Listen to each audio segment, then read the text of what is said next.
Hola queridos amigos de Contexto. Amigos, desde hace unos meses estamos trabajando con los libros de texto y justamente estuvo con nosotros el doctor Manuel Núñez, estuvo en este programa Contexto informándonos sobre este proyecto Libro Abierto que se puso en marcha desde el Ministerio de Educación. A través de esta iniciativa sabemos que el Ministerio de Educación se encargó de la elaboración de los libros de textos para los estudiantes de las escuelas del sector público, para que estuvieran disponibles de manera gratuita, de forma impresa y también por internet en todos los centros educativos públicos. Alrededor de estas acciones se generó mucho ruido, argumentando distintos temas, que no iban a estar listos para la apertura de clases, ya que estos contratos habían sido asignados. Y había también cuestionamientos sobre la calidad de los nuevos libros y de los anteriores, que en el caso de los libros de historia se dice que cambiaban deliberadamente algunos datos. Ya estamos en la fecha de apertura de las clases y queremos conocer cómo se ha llevado a cabo este proceso y si los libros ya se están entregando. Recibimos al doctor Manuel Núñez, quien está aquí en este programa y no puedo dejar de mencionar que me ha traído su último libro y estoy muy contenta de tener este libro conmigo y el título es La entrada del barón Samedí en Santo Domingo y otros relatos. Yo le prometo a Manuel, a mi amigo Manuel, que voy a leer este libro y vamos a ver después que lo lea para ver si lo comentamos con ustedes. ¿Qué les parece? Manuel, bienvenido. Muchas gracias, muy contento de estar aquí y bueno. Bueno, Manuel. Bueno, Manuel, yo creo que se cumplió la fecha porque dicen por ahí que todo plazo se cumple, aunque claro, uno no lo vea. Pero lo estamos viendo, se cumplió el plazo y yo quiero saber si los libros de textos se están entregando ya, qué ha pasado, qué falta y todos estos comentarios que estaban alrededor de esto, ¿se han desvanecido o se han fortificado? Mira, al comienzo se dijo que los libros de texto no iban a estar. Y se dijo eso para que el ministerio se viera obligado a adquirir los libros de texto de las editoriales que lo habían vendido antes, ¿no? Es decir, que ya vendieron la colección para la primaria porque la secundaria no tenía libros de textos. Y entonces, incluso fue el defensor del pueblo, el señor Ulloa, a un programa de radio a proclamar que los libros de texto no iban a estar. Probablemente alguien de las editoriales le calentó las orejas y el hombre fue a decir eso. Fue preocupado. Preocupado, pero al mismo tiempo sin ninguna prueba, sin ninguna base. Que a veces no podemos estar hablando mucho sin saber, ¿verdad? No, y sin saber cuál es el trabajo de los demás. Ahora los libros de texto están, pero entonces ahora la queja es que se hicieron apresurados, cosa que tampoco es verdad. Los libros de texto ¿Y qué significa esto de que se hicieron apresurados? Entonces dicen que no tienen la calidad esperada. Bueno, pero la calidad tienen que examinar los libros. Los libros de texto, nosotros teníamos, el ministro, el grupo que él dirige, teníamos la idea de hacer algo que estuviese en la resolución de los dos grandes problemas de la educación. La cobertura, o sea, que llegara a todos los dominicanos en todo el territorio nacional sin dificultad, y la calidad. Para la cobertura, pues, el Ministerio de Educación va a imprimir en esta ocasión alrededor de 9 millones de libros de textos, 7 millones de Taracorripio y otro de la licitación del PNUD, que serán 2 millones y algo, serán 9 millones de libros de texto aproximadamente, para distribuirlo en todo el espectro de la educación nacional, desde la educación inicial con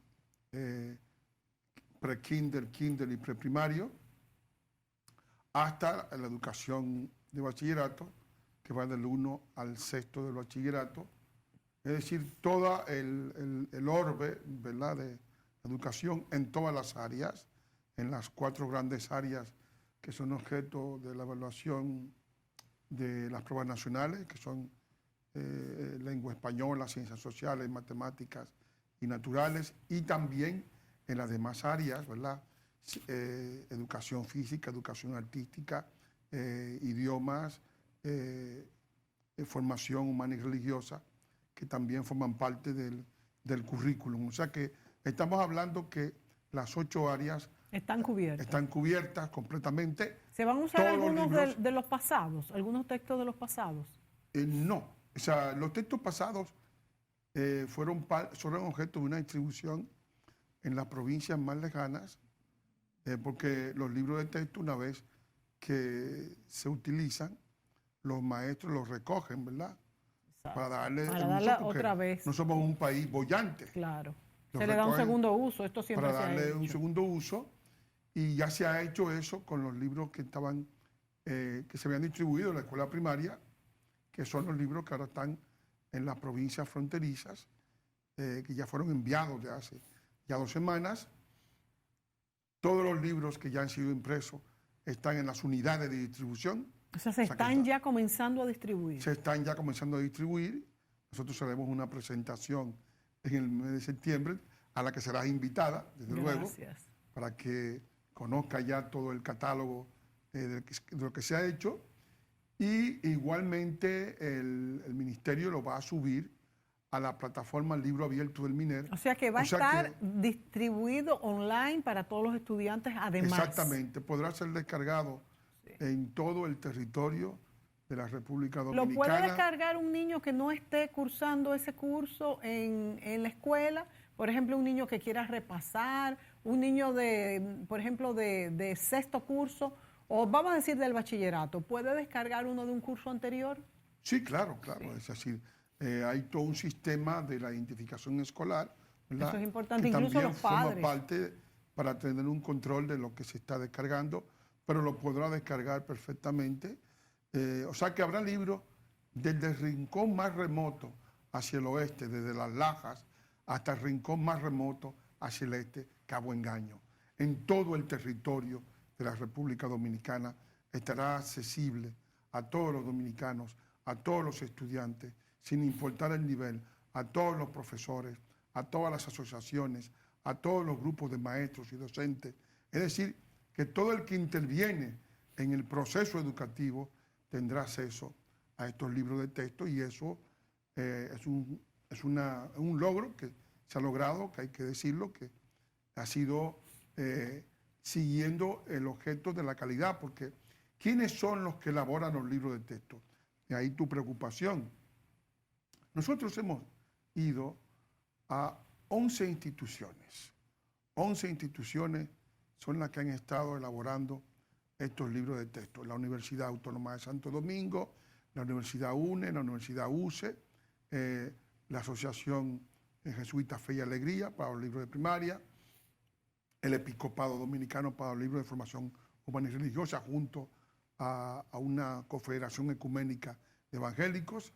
Los libros, la Universidad Autónoma ha elaborado en todas las áreas. O sea que todos los organismos facultados se le ha dado participación, a los facultados, que es muy importante. No, pero además se ha usado todo el talento nacional reunido en las universidades y academias con el objetivo de poner las mayores inteligencias a favor del libro de texto. ¿Y quién aprueba el contenido de estos libros? El contenido de estos libros lo aprueba naturalmente la Dirección General de Currículum, que es parte del MINER.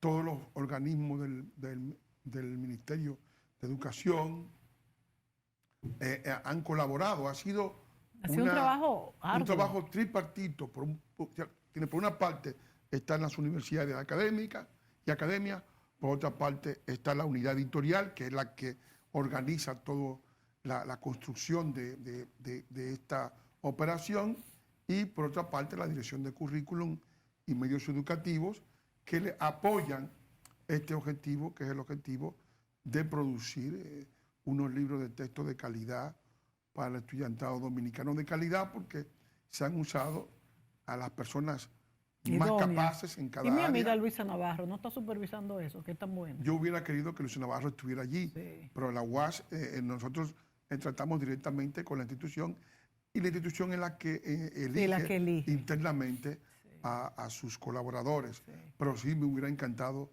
de que hubieran elegido a Luisa como parte de ese conjunto. La UAS ha elaborado dentro de una de la segunda serie 35 libros. Vamos a publicar ahora la primera serie de libros en todas las áreas. ¿Serán suficientes para todos los niños los libros? Yo creo que sí. Mira, en el sistema escolar dominicano, en todo el sistema escolar dominicano, tenemos 2.600.000 estudiantes.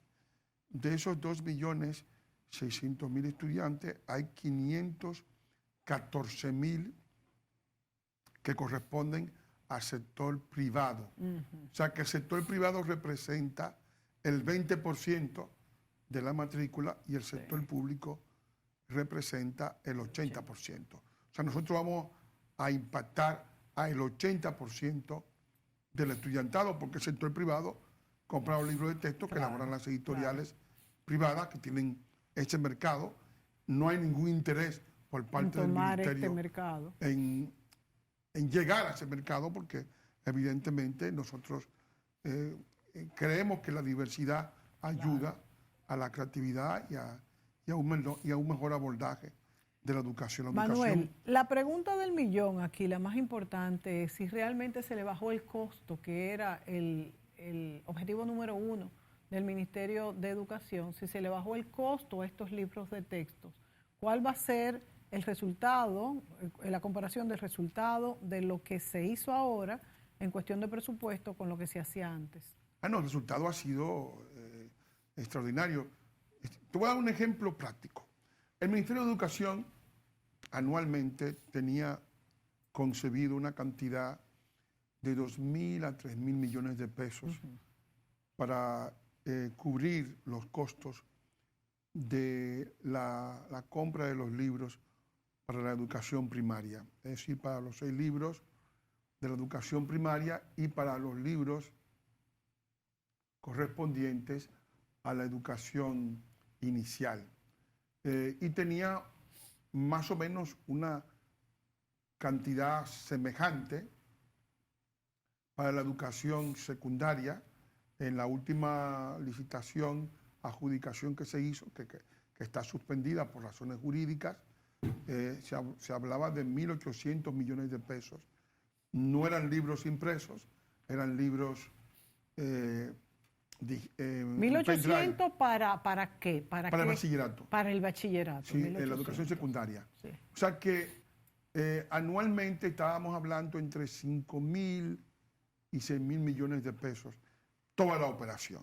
Sí, 5 o 6.000 toda la operación. Toda la operación por año. Entonces, eso, pues evidentemente, era una carga importante, a pesar de que dentro del presupuesto del Ministerio de Educación se ve como una cantidad mínima, porque estamos hablando de un presupuesto que grande. Nada más en desayuno escolar y en almuerzo escolar habla de 30.000 o 22.000 millones de pesos en muchos casos, ¿no? O sea, es decir que son cantidades grandes y entonces estamos hablando de 5.000 o 6.000 no es para uno de los aspectos que es el libro de texto. Sin embargo, nosotros en la adjudicación que se hizo a la empresa que va a tirar la mayor cantidad de libros, alrededor de 7 millones de libros, es de 784 millones de pesos.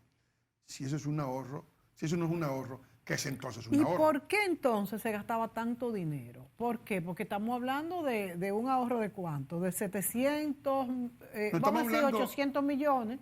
De 5.000 millones versus, a 784 millones. Pero es que es mucho. Entonces, y además los libros son propiedad del MINER, esta vez. O sea, la propiedad intelectual. O sea, que el MINER puede hacer reimpresiones. Que ya no hay que pagarlo de nuevo. No hay que pagarlo de nuevo, tiene que hacer reimpresiones. O sea, la reimpresión sí, pero no la propiedad intelectual. Exacto, es decir, que no tiene que pagar los derechos en estos 700 y pico de millones, ¿está la impresión o también la propiedad intelectual? No, la propiedad intelectual de todas las colecciones, porque son varias colecciones, fue de 290 millones de pesos, alrededor más o menos. Pues estamos hablando de que tenemos este año la serie 1, claro, pero viene luego la serie 2. O sea, que son dos series, no es una sola serie. O sea, y ya... ¿Y eso está cubierto con ese monto? Sí está cubierto. Y eso es propiedad del MINER. Pero eso es un ahorro significativo, Manuel. Claro que sí. Y claro entonces sí. el MINER y este ministro específicamente no tienen planes revisar, así como se ha revisado este renglón de la impresión de los libros, cada uno de los renglones, desayuno escolar, uniformes, todo esto, porque es que ha habido muchos escándalos desde siempre en todo lo relacionado a emisiones tan fuertes de dinero y mucho más que este es el ministerio que tiene mayor presupuesto ahora mismo. Claro, es así. No, mira, las demás áreas del MINER, que son el desayuno escolar, que es INAVIE, que es la parte que corresponde al bienestar estudiantil, tienen directores y aunque son subalternos del ministro de Educación, pero son áreas que tienen tanto volumen de dinero. Sí, pero precisamente por eso hay que revisarlos. Que tendrán naturalmente que revisarlos. Yo soy esa, porque en las políticas anteriores se emprendió el hecho de tratar de extender el desayuno y el almuerzo de una manera y abrirla tan extendida, y eso consume una enorme cantidad de dinero con unos resultados escolares mínimos. Y a veces la gente después que come, se duermen, no hacen nada, se está pagando esas horas. Es decir, hay una serie de cosas irregulares que yo creo que, primero, que los subsidios deberían ser focalizados, no deben ser generalizados, porque si no son una fuente de corrupción. Totalmente de acuerdo, pero ¿en qué sentido ahora tú dices, en cuáles casos los subsidios focalizados en educación? Yo creo que, primero, en lo personal yo pienso que el desayuno no es educación, el desayuno es un problema social, ¿verdad? Sí. Pero eso no tiene nada que ver con la educación. Tienen que enseñar a la gente a escribir, a contar, a hablar, a pensar, a tener un pensamiento matemático, a tener una capacidad de expresión, una capacidad de comprensión, informaciones básicas intelectuales fundamentales para su formación posterior. Entonces, todo ese tipo de cosas se han puesto de lado y esto se ha producido como una especie de excrescencia extraordinaria, porque estamos hablando de que se gasta una enorme cantidad de dinero en una operación que no nos va a ayudar a superar nuestras deficiencias en la prueba PISA. Lo que tú quieres decir, Manuel, es que esto será importante, pero no es la labor fundamental de lo que es el Ministerio de Educación. Se tiene que hacer para que los niños puedan entender, pero con esto solo no estamos educando. Y luego está la otra cuestión que es el bienestar profesoral, que es INAVIMA, que también tiene sus bemoles, porque ahí hay toda una situación de examinar el funcionamiento de las escuelas, el funcionamiento, la gestión de las direcciones de las escuelas, que también son muy importantes porque hay que restablecer la disciplina, restablecer el orden. ¿Y cuál es el nexo entre INAVIME y ¿Es parte del Ministerio de también, Educación? Sí, claro. Pero es además autónomo. No son autónomos, hay una cierta descentralización, pero son todos partes, son subalternos, porque dependen del Ministerio de Educación, INAVIME, y luego el Instituto de Formación Permanente, que es INAFOCAM. Sí, el INAFOCAM, sí. O sea que son estructuras muy, muy grandes que yo pienso que... El INAFOCAM es formación. Formación de profesores. Formación de profesores. O sea que es uno de los grandes problemas de la educación.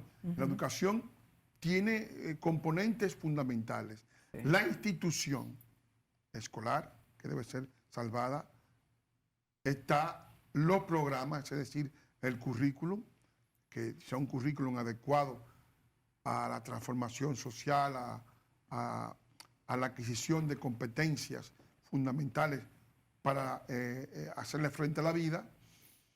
Y luego está, naturalmente, el docente, que tiene que estar capacitado, que no sea ausente de las aulas, que no llegue borracho a una escuela. Que hay casos, ¿verdad? Porque hay de todo en este Valle de Lágrimas. Sí. Luego está, naturalmente, el material educativo, que tiene que estar adecuado. En el caso del libro de texto, el libro de texto es un elemento fundamental. ¿Por qué es fundamental? Porque el libro de texto es el pacto que se establece entre el alumno y el estudiante sobre qué es lo que hay que aprender.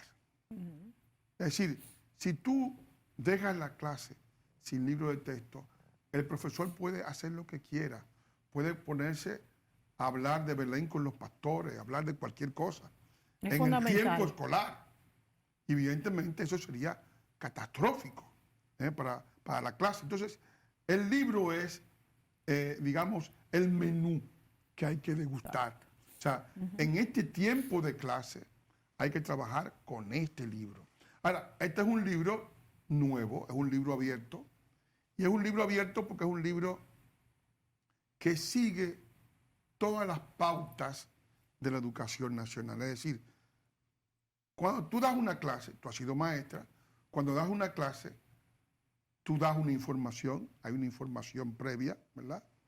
Hay una preparación antes de la información, hay una práctica de los contenidos que has dado y finalmente hay una evaluación o examen donde verificas que efectivamente han adquirido esos contenidos. Entonces, está pensado así la unidad del libro de texto. No se puede saltar ningún paso. No. Y luego, además, pensando justamente en que los estudiantes dominicanos, como todos los estudiantes de América Latina, están expuestos a todo lo que es la web, todo lo que son el internet y demás, en cada una de las unidades de los libros de texto incluimos un código QR con páginas que lo van a llevar más lejos en el tema. Es decir, que si hablan de un tema, puedan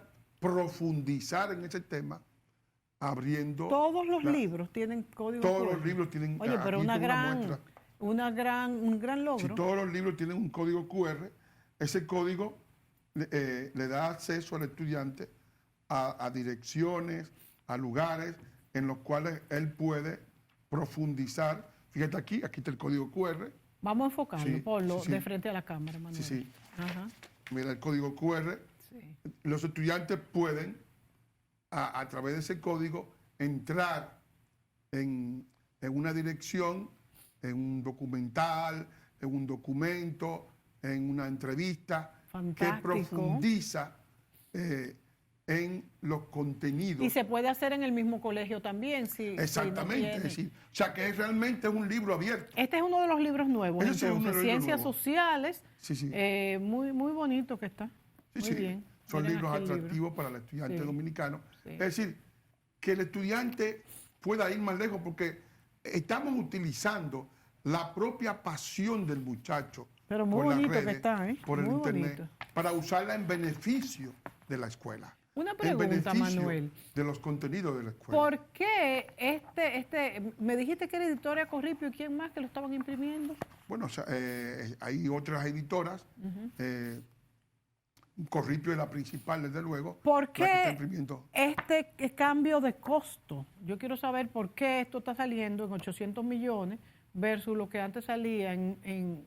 Bueno, nosotros estamos pagando derechos. No te olvides que cuando tú le compras los libros a una editorial cualquiera, la editorial te cobra los derechos de autor, te cobra la impresión que ella va a mandar a hacer, te cobra los costos por hacer la impresión y evidentemente el libro sale mucho más caro.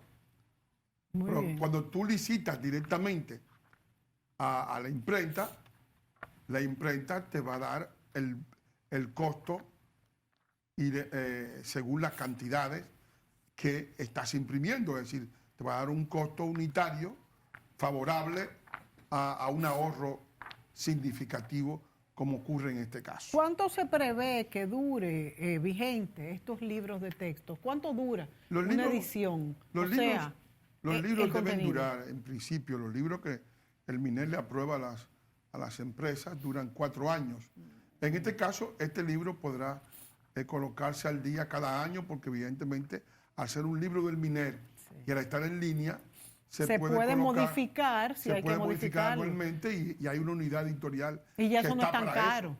No, y ya eso pues es parte del trabajo mismo de la unidad editorial, es decir, el tener los equipos suficientes. Ojalá que no se pierda, porque tengo entendido que ya se hizo algo parecido.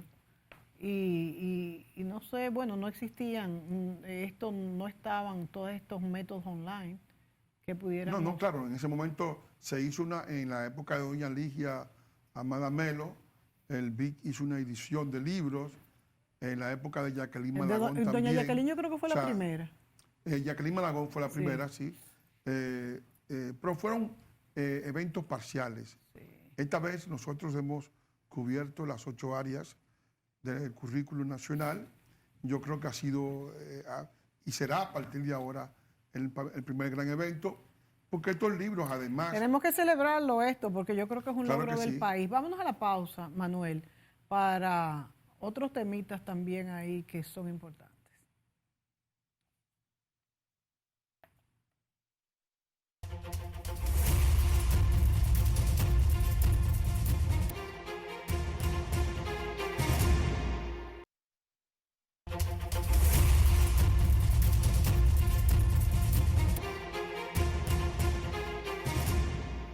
Amigos, hablamos con el escritor Manuel Núñez y hablamos sobre los libros de textos. Que bueno, yo tengo aquí uno en la mano, uno de sociales, este es de 3er grado. Sí. Muy bonito que están. ¿Quién los diagramó, Manuel? Bueno, la unidad editorial, es decir, todo el Pero trabajo muy bueno, artístico de la unidad editorial, donde hay diagramadores, dibujantes, está muy bueno, ¿eh? El color de la página me gusta, que eso influye, es bien blanco, el tamaño de la letra, me gusta mucho, ¿eh? Y miren, porque es que el libro tiene que enamorar, señores. El libro tiene que enamorar. De enseñanza. Claro, y como instrumento debe de ser deseado. Además, esto hace que el niño le tome amor a leer. Sí. Bueno, qué bueno. Manuel, un tema un poquito espinoso que también quiero tratar en este programa es el tema de las demandas. Se ha hablado mucho de que el mismo ministro de Educación está demandado por las editoriales anteriores, quienes dicen que ya estos eran contratos asignados y fueron violados. ¿Cuál es el caso? ¿Se incurrió en una falta? Como pregunta te lo hago. ¿Y cómo se resolvió este problema? Mira, no hay ningún tipo de violación por parte del Ministerio de Educación de sus obligaciones normales. El Ministerio tiene la Dirección General de Currículum, que recibe los libros que le presentan las editoriales para que estos libros tengan derecho a ser utilizados en el sistema escolar dominicano. El hecho mismo de que una persona o una editorial, porque no es exclusivamente una editorial, someta un libro, no significa que el ministerio esté obligado luego a adquirir ese libro. Pero ya había un contrato firmado, es mi pregunta. No hay ningún contrato firmado, lo que hay es, se hacen licitaciones, las licitaciones, si son aprobadas, llegan a convertirse en adjudicaciones. Las adjudicaciones son un contrato de compra, de adquisición, y cuando el ministerio las hace, luego paga. El ministerio ha pagado y pero ¿y las que estaban a medio hacer? ¿No había? No, porque la única situación litigiosa que está en los tribunales es la correspondiente a la licitación de los libros de secundaria, que eran libros digitales, que fueron unos pendrive, pero que esos pendrive no funcionaron, porque no abrían, porque apenas de 500.000, 5.000 funcionaron. Y además, en esa licitación se introdujo un incidente que fue el caso de uno de los grupos, porque en este caso tenemos que decantar un poco. Sí. Hay editoriales formales que venden en el mercado privado y venden en el público. Y hay editoriales que se constituyeron únicamente para vender en el mercado público. De estas últimas, alguien tenía un objetivo, ¿verdad? Un grupo de estas últimas obtuvo 1.200 millones de pesos.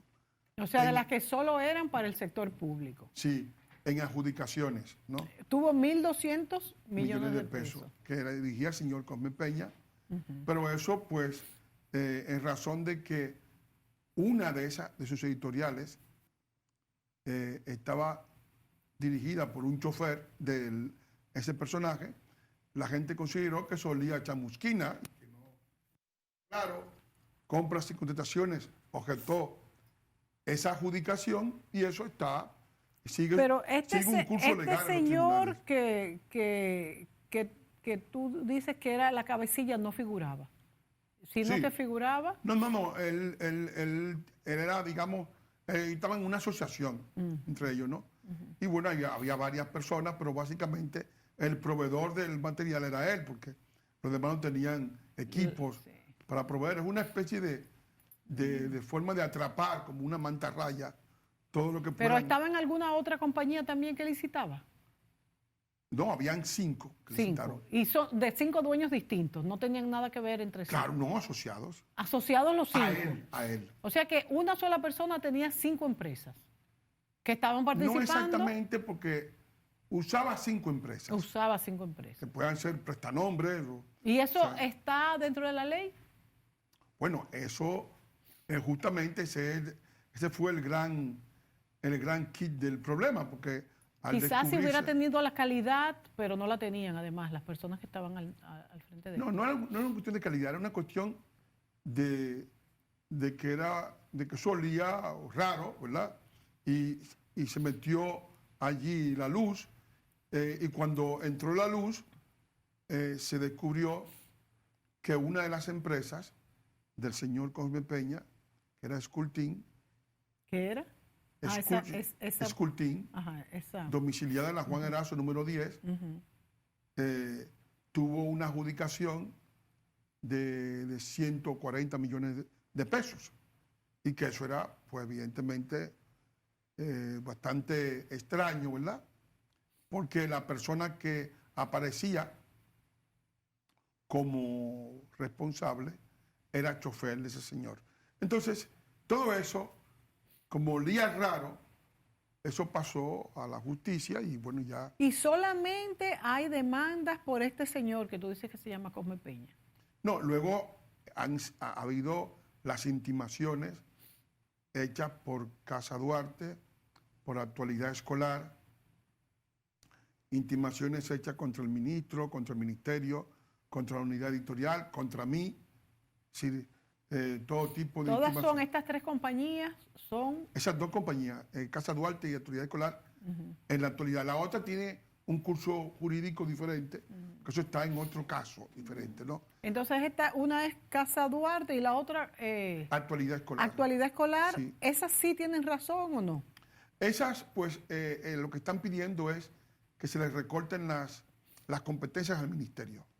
O sea, que le compren los libros a ellos. Sí. Pero la impresión del libro de textos... Pero ellos tenían contratos. Es que no es cuestión de contratos. El ministerio no tiene ningún compromiso con ninguna empresa.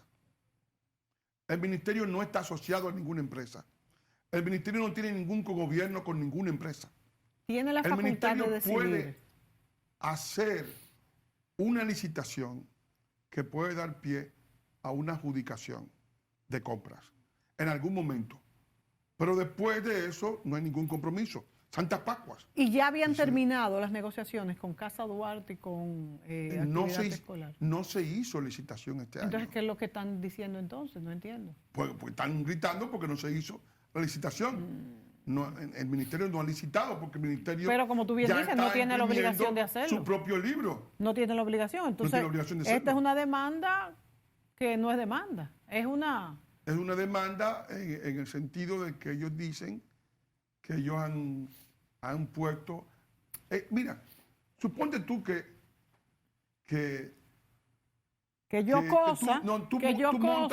tú montas un restaurante frente al ministerio, ¿verdad? Ajá, y le vendo la comida. Y le vendes la comida. Por 5 años, y al sexto no me la compran. No, y de repente el ministerio crea su propio restaurante interno y nadie va a comer a tu restaurante. Y tú dices, no, pues yo tengo una capacidad instalada. Y, o sea, sí. Pero la ley no dice eso. Claro. Estamos en un sistema de libre competencia, sí, de libre comercio y de libre todo. Es que yo creo que ahí hay una...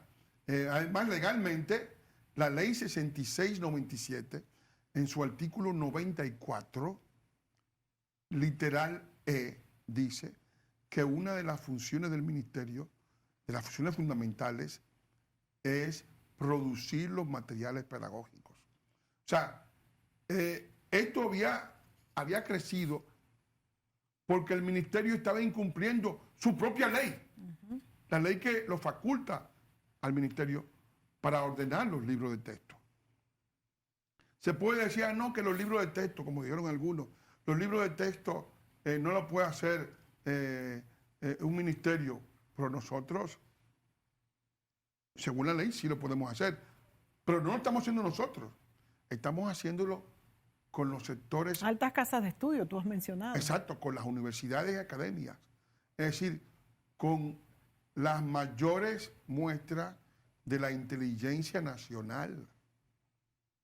Es decir, hemos asociado al sector privado en una alianza sin precedentes entre el sector público y el sector privado para transformar la educación dominicana y ponerla al servicio del país al menor costo posible, sin que haya una visión de lucro, como eventualmente mucha gente quiere hacer, que quieren sacar provecho de todo, ¿no? Manuel, ha habido muchos comentarios también, no sé si son ciertos, de que hay algunos textos que distorsionan la historia del país, que la cambian. De hecho, aquí mismo en este programa han venido personas y han dicho esto. ¿Esto es cierto? Y si lo es, o aunque no lo sea, ¿cuáles son los mecanismos para que esto no pase? Bueno, evidentemente yo era uno de los denunciantes, o sea que te puedes imaginar si estoy enterado. Mira, el problema que había con los libros de sociales, esencialmente,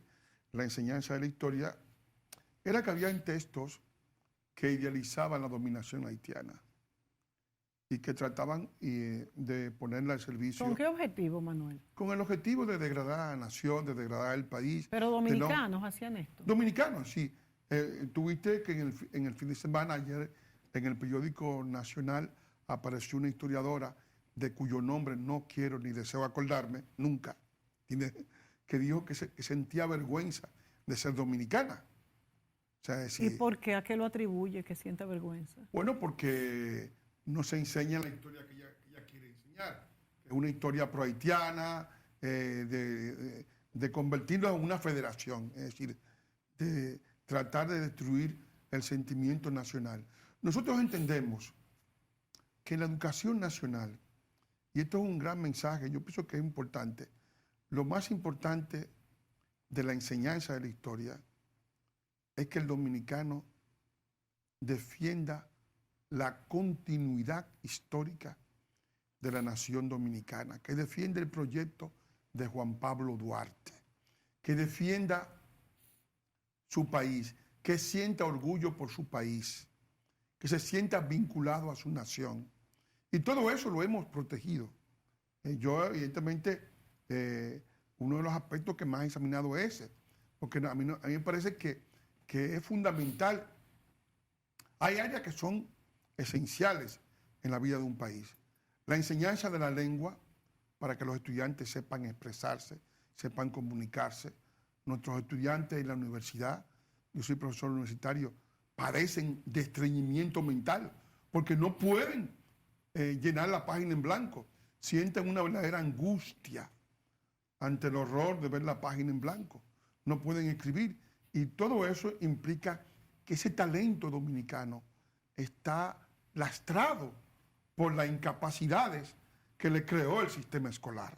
Y yo pienso que eso hay que superarlo. Por eso, la enseñanza de la lengua, la enseñanza de la historia, la enseñanza del pensamiento matemático es fundamental para lograr convertir al dominicano en un factor de riqueza. Vamos a la pausa, Manuel. Volvemos para cerrar este programa con otros comentarios.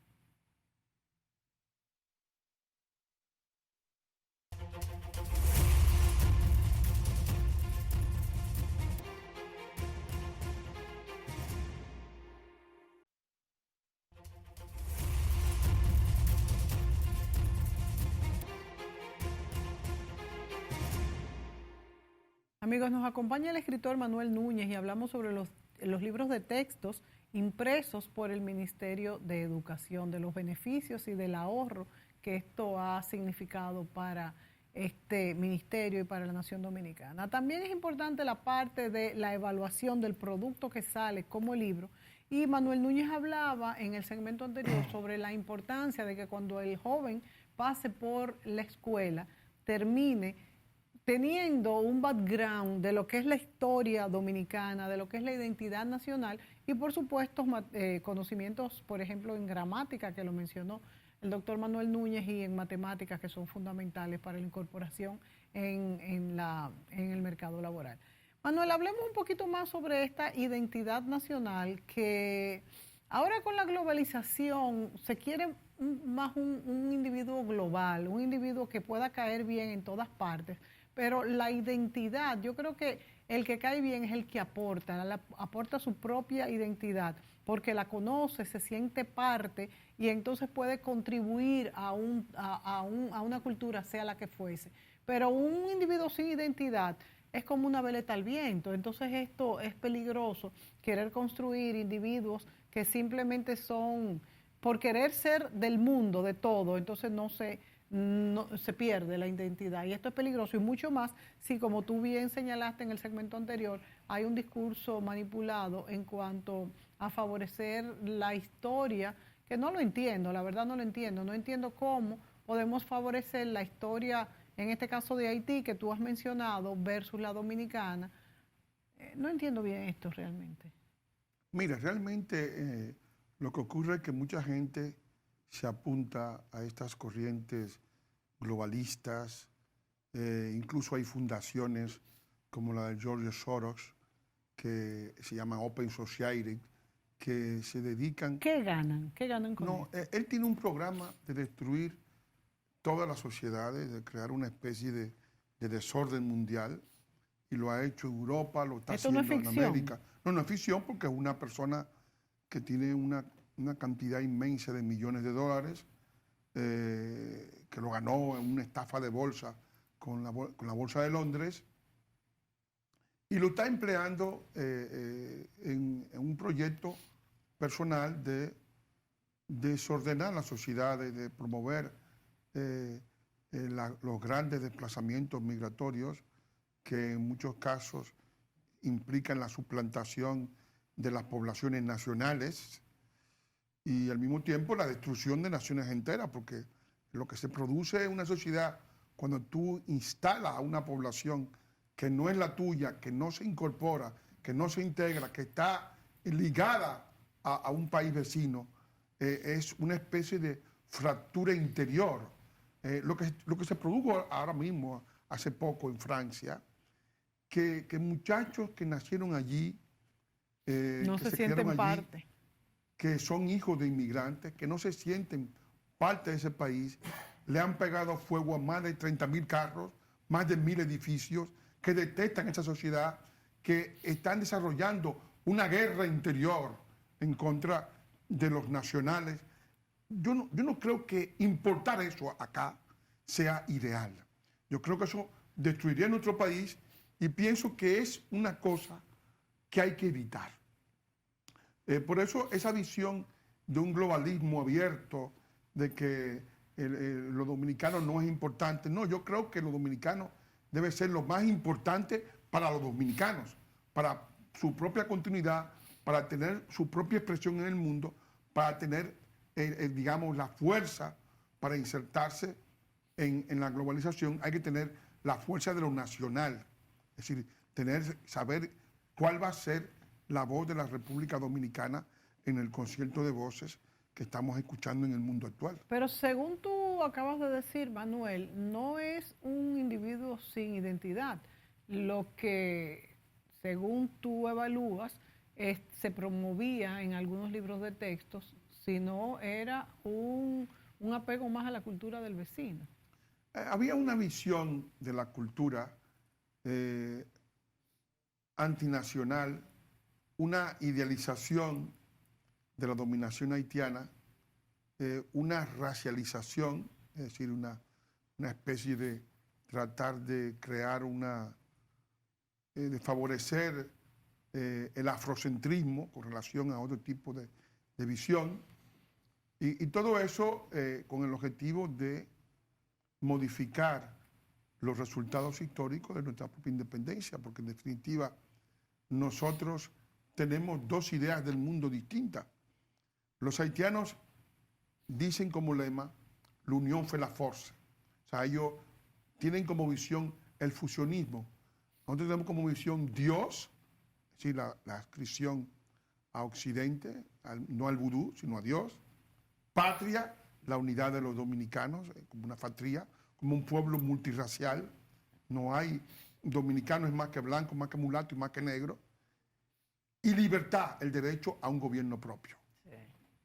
Entonces, esas dos visiones se contraponen.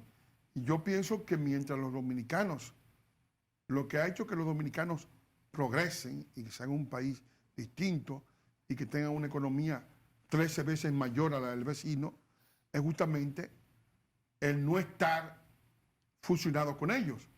Si estuviésemos bajo la lógica del desorden que se vive allí, evidentemente no fuésemos el país que somos, el líder del turismo en el Caribe, es decir, la séptima economía de América Latina, es decir, tenemos logros que hemos logrado en democracia y esos logros podemos perderlos si importamos los problemas de Haití a la República Dominicana. Bueno, y de hecho estamos en riesgo de perderlo. Eso es muy cierto. Por el problema que hay de migración. El gobierno de la República Dominicana está tratando de, bueno, lo ha dicho claramente, que los problemas de Haití tienen que ser solucionados desde Haití, no desde la República Dominicana.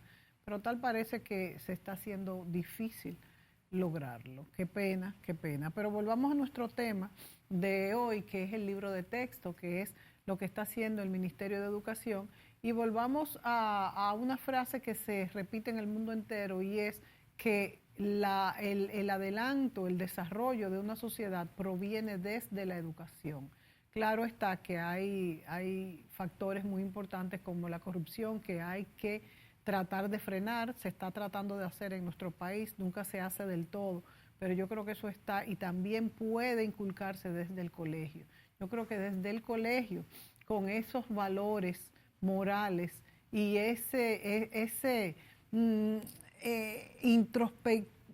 o sea, que se hable del análisis, que se vea cuáles son los frutos de sociedades que pueden ser ricas e incluso educadas y no enfrentan su corrupción, y entonces ese muchacho va subiendo de una manera que puede dar mejores frutos y puede ser más serio, puede ser más honrado. Por eso la escuela es tan importante. Así es. Y este es un ministerio básico, como todos sabemos, y por eso maneja mayor presupuesto, pero hasta qué punto se utiliza como debe de utilizarse. ¿Cuáles son los logros, a tu juicio, además del libro de texto, de esta gestión, Manuel? ¿Y qué es lo que tú encuentras que demanda más la gente en las calles, las madres, los estudiantes? ¿Qué es lo que más quieren mejorar en cuanto al sistema educativo? Yo creo que los logros de esta gestión son muchos. Está evidentemente el tema de la elaboración del expediente único, que es un avance extraordinario, fuera de serie, porque eso elimina una cantidad de problemas. El expediente único del estudiante. Del estudiante, así que estamos hablando de millones de personas que tienen sus expedientes educativos que podrán manejarlo de una forma hasta desde el exterior, podrán obtenerlo. Sí, porque buscar un certificado todavía se convertía en una especie de odisea. Sí. Ya no, eso ya se acabó. Está el problema de la reorganización de los directores de las escuelas, de los distritos, que eso ha sido pues extraordinario. ¿Qué persigue esta reorganización? Persigue una mayor eficacia, persigue un mayor control. Trata de que todo el sistema tenga una respuesta eficaz en cada momento y que cada uno de los responsables responda de sus áreas de responsabilidades.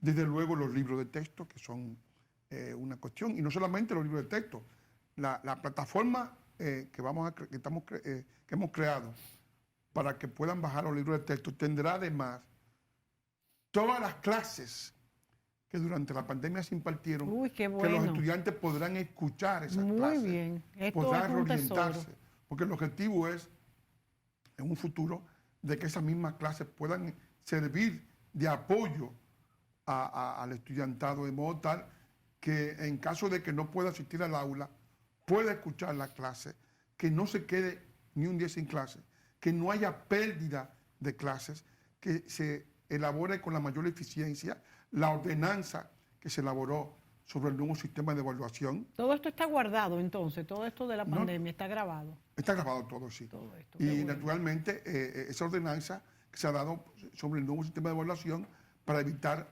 ese tipo de promociones alegres que se estaban produciendo, que se estaban promoviendo estudiantes que no tenían los conocimientos suficientes para ser promovidos. O sea que hay una cantidad inmensa de logros en esta gestión que yo creo que va a haber un antes y un después.